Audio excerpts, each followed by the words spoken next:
Friends வாங்க வணக்கம். எல்லோரும் எப்படிப்பா இருக்கீங்க? நல்லா இருக்கீங்களா? சாப்பிட்டீங்களா? இன்றைக்கி என்ன ரெசிபி பார்க்க போகிறோம் தெரியுங்களா? சின்ன வெங்காயம், உருளைக்கிழங்கு, கத்திரிக்காய் 3 சேர்த்து தொக்கு மாதிரி செய்ய போகிறோம். எப்படி செய்யுதுன்னு பார்க்கலாம் வாங்க. நான் வந்து ஆல்ரெடி அடுப்பத்தை வச்சு வடைச்சட்டி வச்சுட்டுப்பா. வடைச்சட்டி நல்லா காஞ்சிச்சு. தேவையான எண்ணெய் ஊற்றுக்கலாம்ப்பா. எண்ணெய் கொஞ்சம் சேர்த்தே இருந்தால் தான் நல்லாயிருக்கும். சரிங்களா?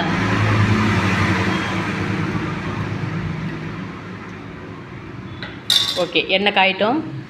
ஃபஸ்ட்டு பார்த்திங்கன்னா உருளைக்கிழங்குப்பா நான் வந்து தோல்லாம் எடுத்துகிட்டு கொஞ்சம் பொடி பொடியாக அரிஞ்சு வச்சுருக்கிறேன். நம்ம சைஸுக்கு ஏற்ற மாதிரி போட்டுக்கலாம். இதில் வந்து அரிஞ்சு போடும்போது தண்ணியில் தான் போட்டிருந்தேன். தண்ணியிலேருந்து நல்லா வடிகட்டி எடுத்துட்டேன். இதை வந்து ஃபஸ்ட்டு பொரித்து எடுத்துக்கலாம்.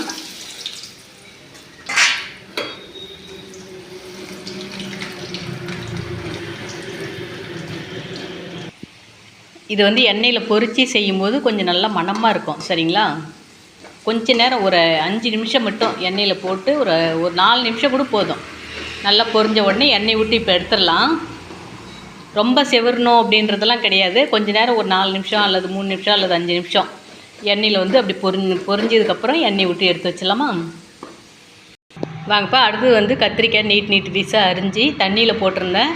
இப்போ சமைக்க போகிறதுக்கு ஒரு 2 நிமிஷங்கும் போது தண்ணி விட்டு எடையை எடுத்துகிட்டு நல்லா இந்த வடிகட்டியில் தான் வச்சுருக்கேன். இதையும் பொரித்து எடுத்துக்கலாம்.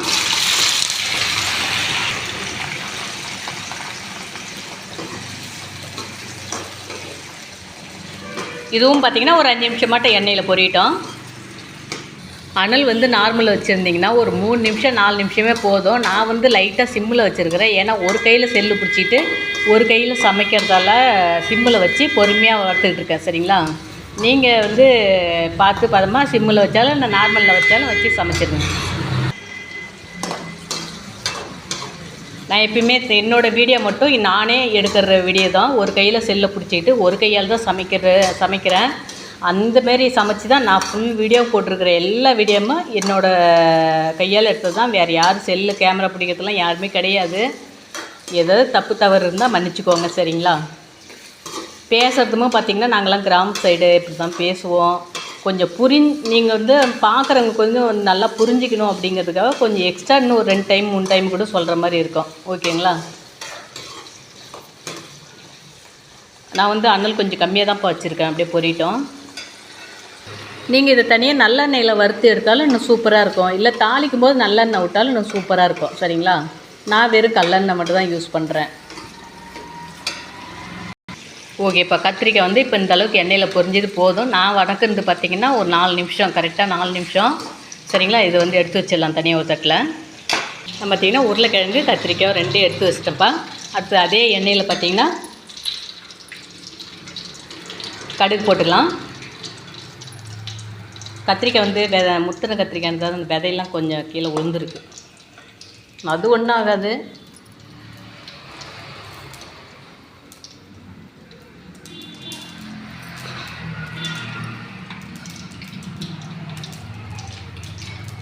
அடுத்தது வெந்தயம் கொஞ்சம் போட்டுக்கலாம்ப்பா. அடுத்து கொஞ்சமாக உளுத்தம்பருப்பு,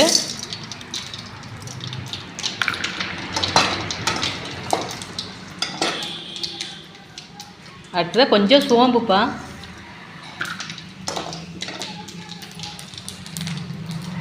அடுத்தது கருவேப்பிலை போட்டுக்கலாம்.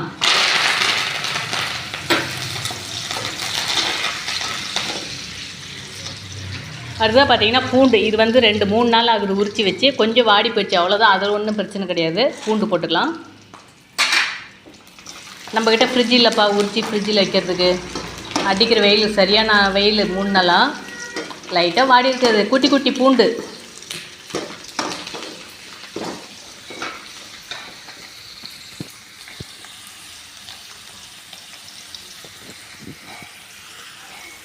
அடுத்தது பார்த்தீங்கன்னா சின்ன போது புளி கொஞ்சமாக பாருங்கள். அந்த புளியங்கொட்டை நார்லாம் இல்லாமல் துளியோண்டு எடுத்துகிட்டு தனித்தனி பீஸாக இப்படி போட்டுக்கோங்க. எண்ணெயிலே வதக்கிக்கோங்க.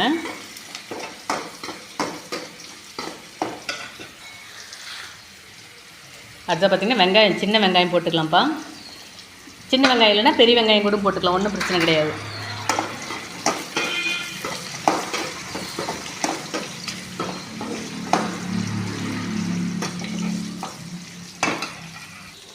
வேலைக்கு போகிறவங்களா இருந்தால் அறிய வேண்டிய பொருள்லாம் அது கரெக்டாக அரிஞ்சு வச்சுட்டு, இந்த தாளிக்கிறதுக்கு என்னென்ன தேவையோ அது எல்லாமே கரெக்டாக ஒரு சின்ன சின்ன கப்பில் எல்லாமே எடுத்து வச்சுட்டு சமைக்க ஆரம்பிச்சிங்கன்னா, ஒரு பக்கம் சாப்பாடு, ஒரு பக்கம் கத்திரிக்காய் செஞ்சிங்கன்னா சீக்கிரமாக சுலபமாக முடிஞ்சிடும். ஒரு தயிர் பாக்கெட்டோ அது இது ஒன்று வாங்கிட்டு கூட போய்க்கலாம். இல்லை சாப்பாட்டில் கூட பிசைஞ்சு சாப்பிட்டுக்கலாம் கத்திரிக்காய் தொக்கு. சரிங்களா? சப்பாத்தி இட்லிக்கு கூட சூப்பராக இருக்கும்ப்பா. நல்லா இந்த பூண்டு, வெங்காயம், கருவேப்பிலை எல்லாமே நல்லா எண்ணெயில் வணங்கணும். அப்போ தான் நல்ல வாசனை. நல்லெண்ணெய் ஊற்றினா இன்னும் கொஞ்சம் நல்லா வாசனையாக இருக்கும். என்கிட்ட இல்லைப்பா, இன்னும் வாங்கிட்டு வரல நான்.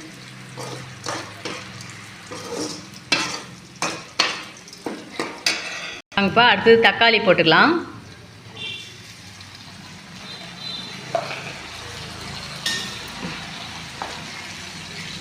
தக்காளி போட்டு உடனே கொஞ்சம் தூள் உப்பு போட்டுக்கலாமா?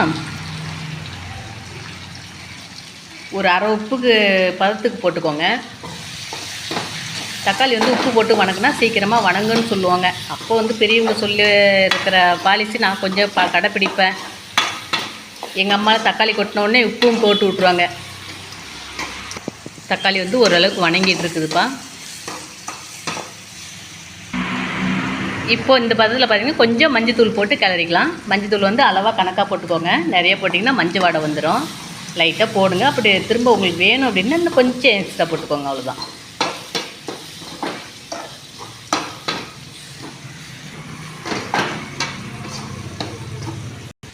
இதில் லைட்டாக காரத்துக்கு தகுந்த மாதிரி தனி மிளகாத்தூள் கொஞ்சமாக போட்டுக்கலாம்ப்பா.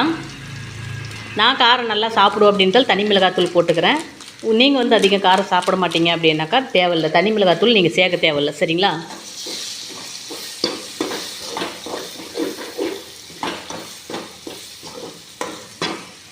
இதோடு நான் வந்து பார்த்திங்கன்னா இன்னும் கொஞ்சம் எண்ணெய் ஊற்றிக்கிறேன். உங்களுக்கு வேணுன்னா சேர்த்துக்கோங்க, இல்லை இதில் இருக்கிற எண்ணெயே போகுதுனாலும் பரவாயில்ல.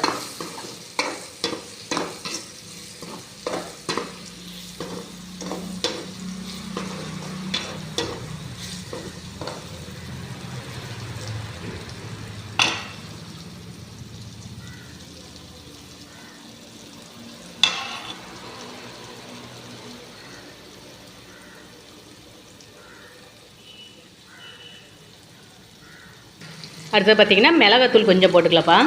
வீட்டில் அரைச்ச மிளகாத்தூள் இருந்தால் நீங்கள் போட்டுக்கோங்க. என்கிட்ட வீட்டில் அரைச்ச மிளகாத்தூள் இல்லை, கடையில் தான் வாங்கினேன். இது வந்து காரம் அதிகம் இல்லை அப்படின்றதால தான் நான் கொஞ்சம் தனி மிளகாத்தூள் போட்டேன். சரிங்களா? உங்களுக்கு ஒரு வீட்டில் அரைச்ச மிளகாத்தூள் காரம் கரெக்டாக இருக்குது அப்படின்னா நீங்கள் தனி மிளகாத்தூள் போட தேவையில்லை. இந்த மிளகாத்தூள் எல்லாமே மிளகாத்தூள் மஞ்சத்தூள்லேருந்து எல்லாமே எண்ணெயில் பொரியிற மாதிரி வாசனை வந்து சூப்பராக இருக்கும். எண்ணெயில் பொரிஞ்சு அதுக்கப்புறம் போட்டோம்னா நல்லா பச்சை வாடை இல்லாமல் வாசனை சூப்பராக இருக்கும். இப்போ இந்த பதத்தில் பார்த்திங்கன்னா கொஞ்சமாக தண்ணி ஊற்றிக்கலாம்ப்பா.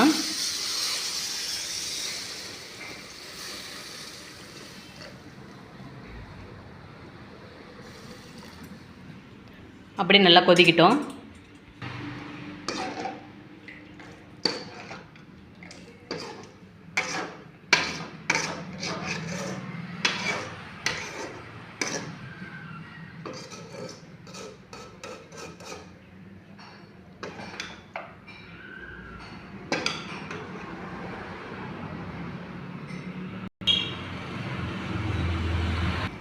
அப்படியே வந்து பார்த்திங்கன்னா ஒரு அரை உப்பு இருக்கும் போட்டோம் இல்லைங்களா, கொஞ்சம் உப்பு தூவிக்கலாம். உப்பு தூவிட்டு இல்லை நீங்கள் போட்டது போதும் அப்படின்னா இந்த தண்ணி வந்து கொஞ்சம் லைட்டாக டேஸ்ட்டு பார்த்துட்டு உப்பு சரியாகுதா என்னன்னு சொல்லி பார்த்துக்கோங்க. காரமாக சரியாக இருக்கா என்னன்னு சொல்லி பார்த்துக்கோங்க. நான் அப்படியே உப்பு போட்டேன், இப்போ கொஞ்சம் உப்பு போட்டிருக்கேன். நான் வந்து உப்பு டேஸ்ட் பார்த்துக்கிறேன். இப்போ வந்து நல்லா கொதிக்குது இல்லைங்களா, அந்த எண்ணெயில் பொரிச்சு வச்சிங்களா உருளைக்கிழங்கு கத்திரிக்காயும் அதை வந்து இதில் கொட்டிக்கலாம்.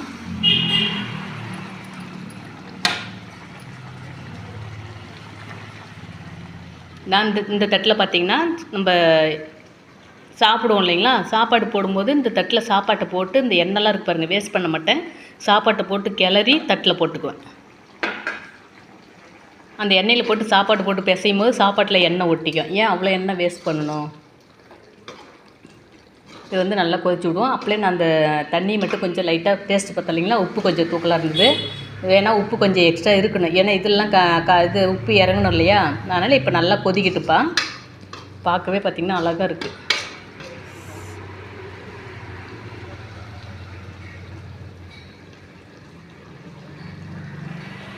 எனக்கு வந்து காரம் கொஞ்சம் கம்மியாக இருக்குதுப்பா. நான் கொஞ்சம் லைட்டாக தனி மிளகாத்தூள் கொஞ்சம் போட்டுக்கிறேன். இந்த குழம்பு மிளகாத்தூள் கொஞ்சம் போட்டுக்கிறேன். சரிங்களா? நான் காரம் நல்லா சாப்பிடுவேன். நீங்கள் வந்து டேஸ்ட்டு பார்த்துட்டு காரம் வேணாம் அப்படின்னா விட்டுருங்க. இல்லை நீங்களும் அதுமாரி காரம் சாப்பிட்றீங்களா இருந்தால் கொஞ்சம் தூள் போட்டுக்கோங்க. உங்களுக்கு இதிலே இன்னொரு டிப்ஸ் ஒன்று சொல்லட்டுங்களா? இதே கத்திரிக்காயை இன்னும் கொஞ்சம் நேரம் அப்படியே இந்த பதத்திலே ஒரு 5 நிமிஷம் நல்லா கிளறிக்கிட்டே இருந்து நல்லா அடுப்பு ஆஃப் பண்ணி வடச்சட்டியை வந்து கீழே இறக்கி வச்சுட்டு நல்லா மத்து வச்சு நல்லா மசிச்சிருக்கேன். சரிங்களா? நல்லா கடன்னு கடையிற மாதிரி மத்து வச்சு நல்லா மசிச்சிட்டிங்க அப்படின்னா சப்பாத்திக்கு, இட்லிக்கு, தோசைக்கு எல்லாத்துக்குமே சூப்பராக இருக்கும். சரிங்களா? ஒவ்வொருத்தரும் பார்த்திங்கன்னா கத்திரிக்காய் முழுசாக சாப்பிட்ணுன்னு ஆசைப்படுவாங்க. கத்திரிக்காய் பிடிச்சவங்க. இல்லைன்னா கிரேவி மாரி நம்ம வந்து தொக்கு மாதிரி வேணும் அப்படின்னா லைட்டாக கடைச்சல் போட்டுக்கலாம். இல்லை இதே தொக்குள் மாடலில் விட்டுறா கூட பிரச்சனை இல்லை. ரொம்ப நைஸாக தொக்கு வேணும் அப்படின்னா மத்து வச்சு நல்லா அமர்த்தி ஒரு கடையிற மாதிரி கடைஞ்சிக்கோங்க. சரிங்களா? நான் அது மாதிரி செய்ய மாட்டேன். இப்படி தான் சாப்பாட்டில் போட்டு சாப்பிடுவேன். நீங்கள் செய்கிற மாதிரினா அது மாதிரி செஞ்சுக்கோங்கப்பா. ஏன்னா குழந்தைங்களாம் வந்து கத்திரிக்காய் பிடிக்காது, கத்திரிக்காய் பார்த்தா சாப்பிட மாட்டாங்க அப்படின்னிங்கன்னா அதுமாரி செஞ்சுக்கலாம். இல்லை ஒரு குண்டானில் கூட போட்டு நல்லா மசிச்சு விட்டு திரும்ப வடச்சட்டியில் கொட்டி கூட அப்படியே ஒரு கொதி விட்டுடலாம். அவ்வளோதான். கொதி விடணும்னு அவசியம் இல்லை. இதுலேயே நல்லா வெந்து போச்சு இல்லையா? நல்ல ஒரு கடைச்சல் மட்டும் கடைஞ்சிக்கோங்க. அவ்வளோதான். கத்திரிக்காய் கடைச்சல் சூப்பராக இருக்கும். அதுக்குள்ளே அதில் உருளைக்கிழங்கு மசியும் போது இன்னும் சூப்பராக இருக்கும் டேஸ்ட்டு. கடைஞ்சி விட்டோம்னா எனக்கு அது கடைச்சல் பிடிக்கிறதில்ல. அதை எப்படி செய்யுது, அதில் ஒரு நாளைக்கு கடைச்சல் மாதிரியும் போடலாம்.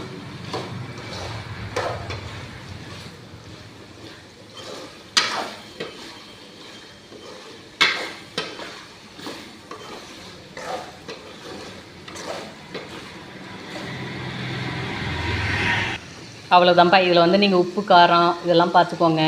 பார்த்துட்டு உங்களுக்கு சப்போஸ் ஏதாவது மிஸ் ஆகிருக்குது, உப்பு கம்மியாக இருக்குது, காரம் கம்மியாக இருக்குதுன்னா போட்டு நல்லா எண்ணெயில் சுண்டுற மாதிரி நல்லா கிளறி விட்டுக்கோங்க. சரிங்களா? நான் சொன்ன மாரி நீங்கள் கடைஞ்சி தொக்கு மாதிரி வச்சுக்கிட்டாலும் ஒன்றும் பிரச்சனை இல்லை. அப்படியே சாப்பாட்டில் போட்டு சாப்பிட்டாலும் டேஸ்ட்டு சூப்பராக தான் இருக்கும். ஓகேப்பா. குழந்தைங்களுக்கு வந்து கத்திரிக்காய் பார்த்தா சாப்பிட மாட்டாங்கன்னா அப்படியே சொன்ன மாதிரி தான் நீங்கள் வந்து போட்டு கடைஞ்சிக்கோங்க. ஓகேப்பா. செம்ம டேஸ்ட்டு. நான் வந்து டேஸ்ட்டு பார்த்துட்டேன். சூப்பராக இருந்தது. ஏன்னா இதெல்லாம் நான் ரெகுலராக செஞ்சு சாப்பிட்றதான் அது. ஓகேப்பா. செம்ம டேஸ்ட்டான கத்திரிக்காய் தொக்கு.